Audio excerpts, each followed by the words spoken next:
Coach Rhodes. Just really proud of my guys and the effort.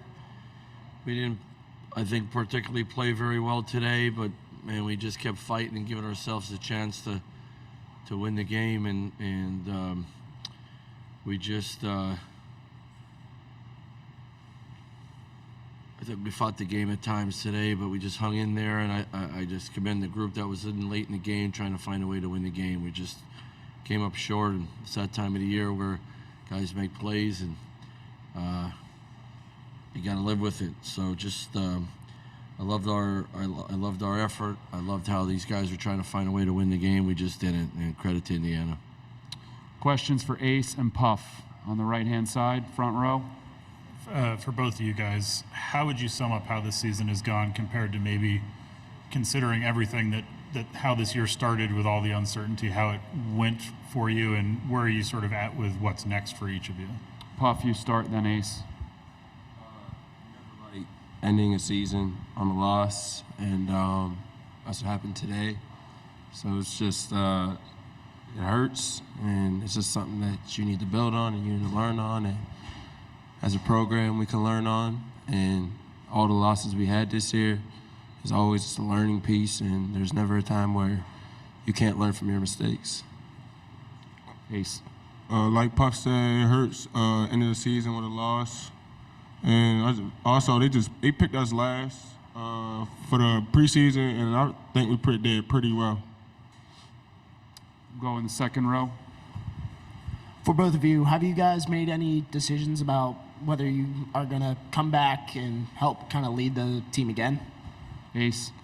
I gotta talk to coach about that. Puff. Yeah, we haven't had these conversations yet, but I'm sure we will, and we'll go from there. Front row. Looking at this game itself, how challenging is it to fight through the kind of foul trouble that you guys had tonight, sort of navigating that? Ace. I ain't gonna make no excuse about that. I just feel like Indiana was a good team, and they just played harder than us at the end of the day. Anything else for the student athletes? Okay. You guys good? You can head back to the locker room. We'll continue with questions for Coach Rhodes. If you have a question, we'll get you the mic. Front row, right-hand side. Mike, if this is it for you guys this year, what's sort of the 30,000-foot view of how this year has gone and where you're at in the building process? Well, here we are playing in the second round and expected to win.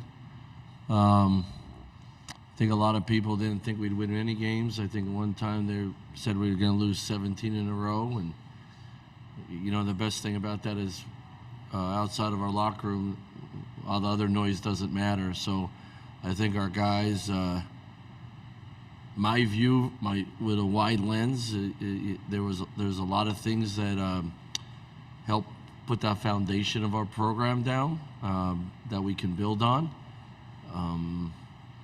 And I'm proud of our guys for that. We've come a long way. We've had a lot of ups and downs, and we've had some great moments and some real tough moments and learning moments. But like you saw today, we got a group of guys that really fought. I thought these guys, as they went along, I think we got together the first time June 14th, and they made themselves into a team that people in the Big Ten didn't want to play against.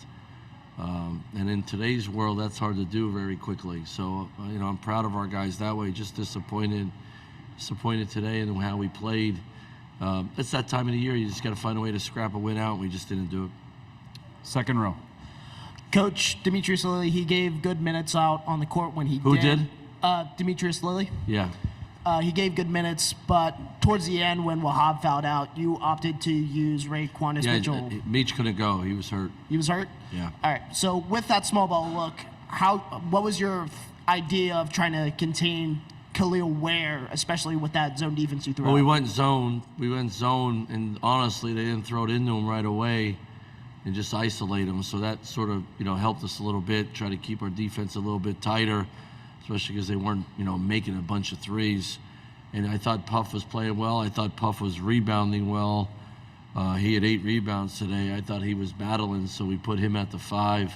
Yeah, I think sometimes it's, you know, at that time, Coach, you just got to go. It's a gut check. You got to go with the guys that you feel are battling the most, and you're keeping DeMarco out there. He's a rebounder from the wing. We put Ray Q out there just because I thought he could keep the ball in front if they tried to go at him, and then just put when Nick fouled out, that really hurt us because he's another guy that could rebound from the wing when we went zone. But we had some limitations there at the end, so Puff was playing well. He was rebounding, so we're going with that. Front row. You mentioned the people saying that maybe you'd lose 17 in a row. You guys are a few bounces and whistles from that sort of feel-good 20-win mark. I mean, how much pride do you take in what this season wasn't as much as what it was? Oh, I take great pride in it. When you spend so much time with young people and then you demand them to work really hard and to get outside of their own comfort zone, there's a lot of rewards for that as a coach, and there's a lot of joy in that too, to watch them grow and all that. So I love that part of it. I love that more sometimes than the games. I love the games and the competition, but to help a young man go from here to there as a basketball player and as a young man to mature and understand how adversity is a lifetime thing, and we could use basketball as the vehicle to help these guys understand that. I love that part of it. I'm really proud of these guys. I just think we had moments throughout the year that all of us got really excited, saying, "Can we take the next step? Can we take the next step?" And you got to go through it all, the highs and the lows, and tough moments like this. And if we're going to build a program the right way to get in the top of this league, today's got to burn for a long, long time until we put the uniform back on.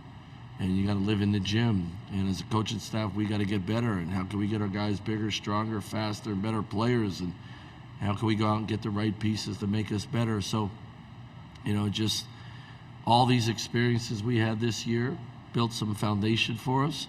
But now it's, and the close games and the tough things that we went through, it's got to burn you to go to work and to get better, because that's what it's all about.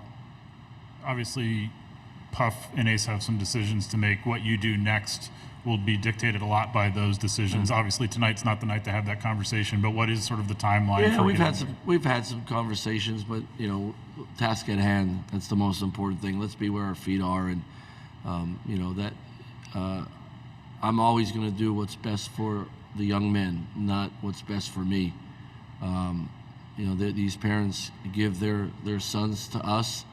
We want to give them back to them better young men and better basketball players and with opportunities. And I love both those guys. They've been great this year. I recruited Puff's brother, so I've known his family for a long time. I've gone through some great things with Ace and been with him and his family for a long time, so I love him and respect him, and we're going to do what's best for those guys. But we'll have conversations as we move along, and I always say real talk. I call it, let's have real talk and go from there, but it's about making the best decisions for these young men. All right, Coach. Thank you. Thank you, guys. Congratulations on a good season.